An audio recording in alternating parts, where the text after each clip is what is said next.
So this is the entrance to Bolton Masonic Hall going forwards, and as you can see it's the old entrance, which was the original entrance before we moved to the smaller entrance, much wider than it was before, and there's going to be a key fob opening system, so you won't actually need to touch anything. Each member of the Bolton Masonic Hall is going to have a key fob, the doors will automatically open, and that will lead them then into the main foyer area. Upon entering the building through the new entrance, you find yourself in this area. Well, as you can see, it's much wider than the former entrance, again allowing us to socially distance. Moving forward, just before the stairs, we have our wheelchair lift, so any wheelchair-bound brethren can get up these stairs. So after entering through the new main doors, you come up the stairs, find yourself in this area. We're still going to have the hand sanitising gel around the building, should brethren require it.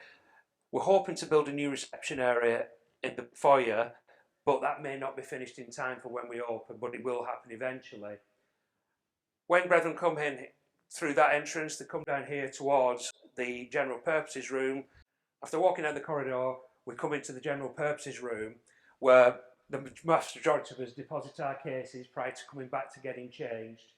It's up to individual lodges how many people they have in here, but we feel there's probably enough room between 30 and 40 to keep socially distanced. After exiting the general purposes room, we'll come down to this foyer area, which used to be the room we'd walk through. After exiting the bar, we come through this bottleneck. We've got away with that now, and there's plenty of room for people to socially distance through these doors. This takes you into the new bar area, which we spent a lot of time and money refurbishing. We'll be able to create a bar queuing system by putting some rope barriers down this way should we need to, so brethren can come down here, get served, and then come back round into the foyer room or into the main bar area, whatever suits. The bar area itself, or the lounge should I say, will have 80 chairs in it.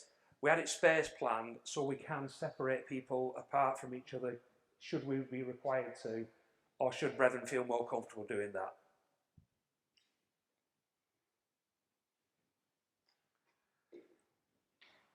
An area of concern for some brethren was signing in.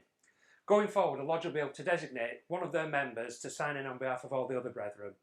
But of course we will have hand sanitising gel at this table if required.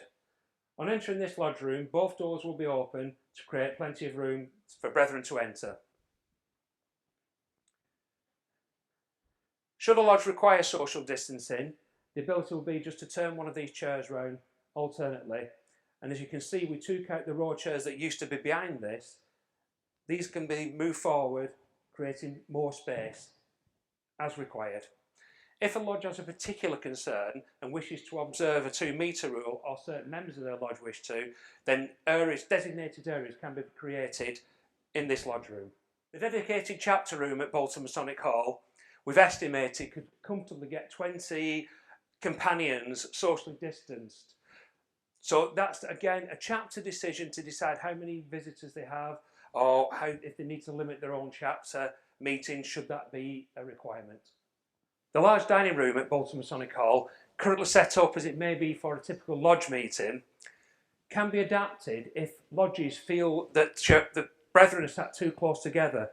So if required, simply remove a chair alternately, and that can create the distancing. It may be required that they limit the numbers of visitors or limit the number of members of the lodge who can attend meetings, but one way or another there is a solution so people can dine in comfort.